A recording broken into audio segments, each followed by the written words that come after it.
Well, good morning, traders and investors. Is the Santa rally coming? What is happening to Warner Brothers? What is going on with Tesla? What is going on with silver? For the love of Mike, what is going on with silver? What is going on with oil, gas? A lot of questions for the Santa rally. Are we heading for a rally? Are we not heading for a rally? And we are. What I know that we are having for is a triple witching end of the week. Today is Friday, and this is the Before the Bell edition right here on wealthdome with me, Norbert Menhart, where we build and create wealth. So let's just go over the markets really quickly, because the futures are looking good here. S&P E-mini showing a green day. I would also, by the way, 2 days missed because I still have a cold. You can hear it in my voice, but the last 2 days were just awful. Now, tomorrow I'll be traveling, and I'm not going to release that famous weekend edition. Also, I don't know if Sunday I will have the power to do it, but we're going to keep up rolling out those videos, especially in the upcoming year. There will be a fun year. So let's go back to the market. So once again, sorry for the last 2 days. I had a awful cold. I'm still battling it. Sorry about that. My voice is still sore. So stick with me. I'm going to try everything to soldier through this video. S&P E-mini futures looking to open green. Now be careful. This still could head into a sell-off at the end of this week. Go away, cat. But on Monday, I would expect that we're going to keep seeing the market go up. So why is that? Well, we ended again on this 50-day moving average. Nothing happened. So I would say that we're going to go into a beautiful next week, even if we're going to see some selling on Friday. So today, even if we're going to see some selling on the S&P, on the Nasdaq, also Nasdaq hung in there on this 50-day moving average. RSI still not that bullish, but it's trying to get bullish by 46th. Everything points to the fact that we are going to have a beautiful rally in the end of the year. Now, oil. I don't know what oil is doing. I closed my strangle on oil yesterday. Yesterday or the day before. I'm going to release my video with the weekly wrap. There we go. We're also going to see all of my trades that I did, but oil was really hard due to this dump down here. Now with Trump having a blockade on Venezuela, the oil and the gas market is really trying to go up, but I think the gas market is going to go down. Hopefully it's going to get oversold, and we're going to see a rebound here. I have some position on oil, and on oil no longer, but on gas. So I would hope, this is not a guarantee, but I would hope that somewhere here between the 61 and the 78. So I hope it's not going to go underneath of a 78 Fibonacci retracement, and that is for gas. If it does, then we're going to see a oversold condition, and maybe it's going to go even further down. But still, I'm still pretty bullish on gas, bullish on oil, especially for the next year. One caveat. So both, if the Russian-Ukrainian war will end, then more oil will come into the markets. So we kind of need to see some sort of catalyst for oil to head higher. Nothing points currently at higher oil prices, but this could change. If any kind of event, this could quickly change. I'm sorry, my nose is still full. Really sorry about that. Now, on the other hand, silver is killing us. Silver's still going up. All-time highs after all-time high. It's currently at 65 yesterday, and the day before it closed somewhere almost 67. The next Fibonacci value would be a 78-ish, 79, 80. I think silver will hit that range. I don't think it's going to hit it right now. I would love for silver to have a beautiful pullback where I can finally close my position and then open another position which would be bullish for silver. But right here, I said, nah, I think that's it for silver for now. it said, no, it's not it for me. Got to show you otherwise. So it went up. I heard something that JP Morgan is buying silver, is getting bullish on silver. I don't think so. This is clearly us who are doing this. So this is clearly the retail market who is pushing silver up, up, up. Gold, on the other hand, just doesn't manage to break out here. I expect gold to have a little bit of a pullback. So what I would expect with the Santa Claus rally, so if there is a Santa Claus rally, if stocks go higher, then gold and silver should have a pullback. That would be perfect, and then sending us up for somewhere in January where we could see selling in stocks and the next leg up for gold and silver. But who knows? Currently, Bitcoin, on the other hand, it's trying to break out here. I closed my call, so I sold the call and closed it yesterday, which is pretty good. Ethereum also trying to break out here, but it's still, both of them have that 200-day moving average above them. And I don't know. At least what I would say, each time is coming down here in the 78 range, so 78 and 87. This range is where I would say it is a buying possibility. If it breaks this range, then I would hold till it reaches down. I would even do this a little bit smaller, somewhere in the middle of this range.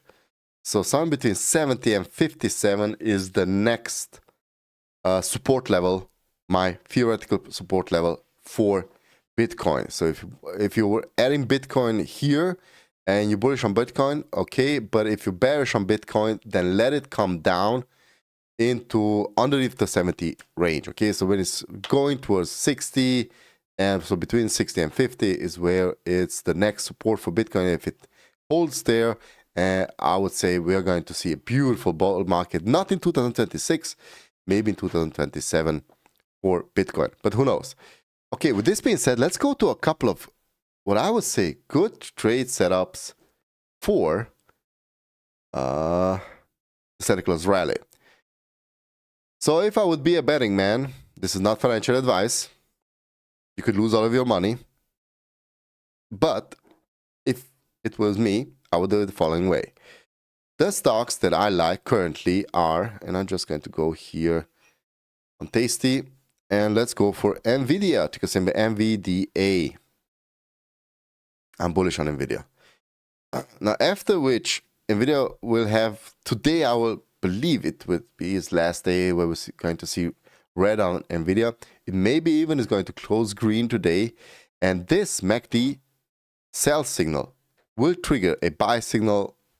I would say that we are pretty well set up for a bull run for NVIDIA into the first 2 weeks maybe of January. Next up will be one of the most oversold and value stocks here, and that is Microsoft, MSFT ticker symbol. Microsoft triggered already here a buy signal. It hit its head, so it brushed through its 50-day, 100-day moving average, hit its head on the 21-day moving average. It's in the Bollinger Band. You could even add here a strangle, but let's see what a strangle would cost currently. And I would go out 63 days. So I would go out into February, close it at 50% profit, and let's say a 70 and 15 delta, skew it a little bit to the upside.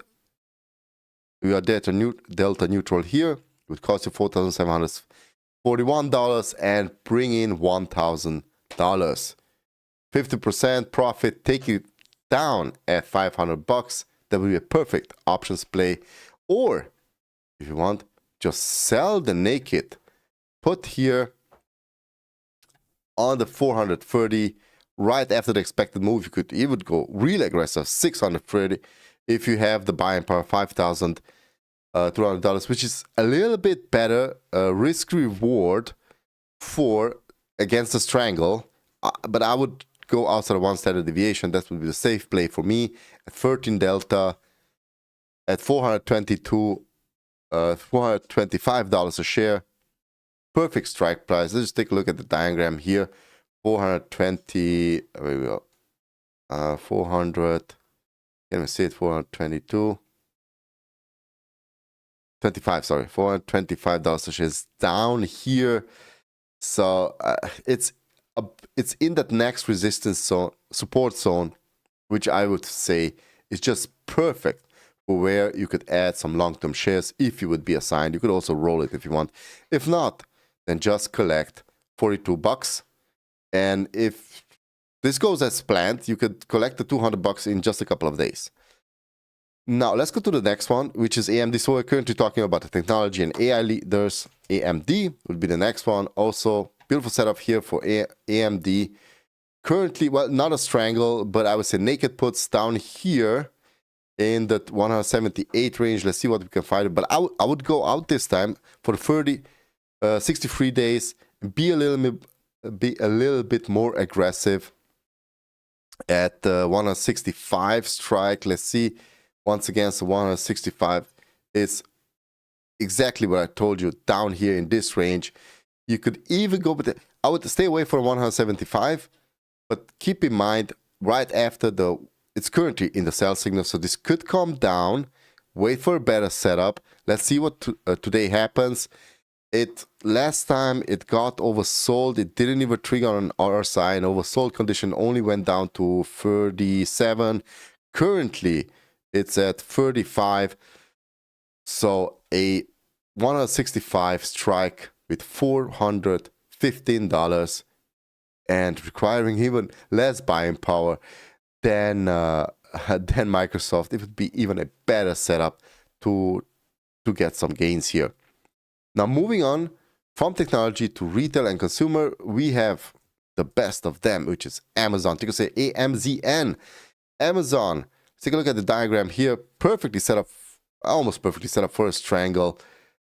But I can see here a buy signal being triggered. So you would expect this to go up in the rally, in the Santa Claus rally, come back down again, making the Bollinger Band even wider. Then maybe a strangle could be a better setup. But I would go for a naked put. Just go to the 200s, sell that puppy right there, get 355, putting up $2,000 in buying power. That's a perfect setup. Owning Amazon at 200, why not? Why not? Down here with beautiful support range. The risk is pretty low. Sorry, I still have my sore throat. You can see my voice is just killing me here. So I'm going to do this not as quickly, but as precise as possible. Next up, I would say it's Apple. APL is a ticker symbol for Apple. Be careful with Apple. I can still see Apple going up here, but if it's going to trigger here a value trade, maybe Apple is going to go down. People are going to go more into risk. You could see Apple come down even more. So I wouldn't go above the 200-day moving average on 63 days. The 241 is currently the strike price of 63, 241. So beautiful. 250 naked put, bringing $335. You could also try a strangle here, costing you $2,000. The strangle is almost better or more cost efficient, but let's go here to the diagram once more. Almost up there in the Bollinger Band. I would almost go with a strangle here on Apple. Let it go up, let it come down back once again. I think the strangle is a much better setup than a naked put at 250. I would choose the 245 strike price and the 300 strike price if you want to go even further out, because let's just say, let's skew to the downside. First of all, it's going to become a value play. It's going to go more further down. So getting $405 maximum profit, setting up putting up 2,700 in buying power, take it down at 50%, 76% chance of a profit, 86% chance of 50% profit. I would almost go with a strangle at 240 and on the downside, so selling the put at 240, selling the call at 300. Perfect strangle for Apple. Okay, let's see. Next up, we have in high yield and retail sector. So this is a little bit hard because the options prices are not that good, but I'm just going to do not as options, but maybe a couple of value plays. So first of all, stock buying prices. Real estate, I would say one of our favorites, realty income. Oops, not Oracle. Leave Oracle alone for now. Realty income triggering here a massive sell. But remember, it has a dividend of, let's see here, overview, 5.71 currently, okay? You already missed the dividend, but the next one will be on December. So if you buy the stock right now, perfect setup here, get some dividends, 5.71% on the year, and you would get 27 bucks here. On the 31st of December, payout is in January. Nice little dividend play here. I would say this is going to go up after January, especially if something happens. It's a value play or safety stock. Then we also have, well, JP Morgan, honestly. JPM is a ticker symbol for JP Morgan. Again, not an option play. You could try it, but I don't like the option prices here. So sell down here, let's just say, that's it. Yeah, it's over 10%. You could risk it. Sell the put here, the naked put. A strangle on the other hand would cost you a lot, not that much, 536. Let's remove this leg. Only $236 more, and you would need to put up the, yeah, not that much. You need to put up at least at $3,000 something. Just go to the diagram once more. Actually, not that bad of a setup for a strangle for JP Morgan, but it's hard. It's hard. So 16. I will leave it exactly here. Yeah, it seems strangle with the better option. Take it down at 50% and just move away from it. So strangle on JP Morgan, 280, strike, and 345. But let the market open. Let the market open. Leave the first hour alone and decide after that. After the market kind of cools down. Don't forget it's triple witching, so you could see some selling pressure. If this goes down, then skew it a little bit to the upside. Currently, it's perfect setup for a strangle. It could change when the market opens. Now, one last, and that's on the energy sector, and that is Oxy. I know it's kind of hard. So if you don't want to do here because it has such weird prices, let's just say a stock buy here on Oxy wouldn't be that bad. Not that big of a position. Occidental Petroleum kind of has been forgotten in the last couple of months and years. Due to the fact that Warren Buffett is kind of pulling back there, is out at the end of this year. So at the beginning of next year, we see a new leadership in Berkshire Hathaway, meaning maybe Occidental Petroleum would not be that huge of a position for them. Maybe they're going to sell it. But I do like Occidental Petroleum here. It also has a little bit of a dividend there, 2.42%, which is pretty high for Occidental Petroleum. It's not a dividend play. You want a real dividend play, they go with Exxon, go with Chevron.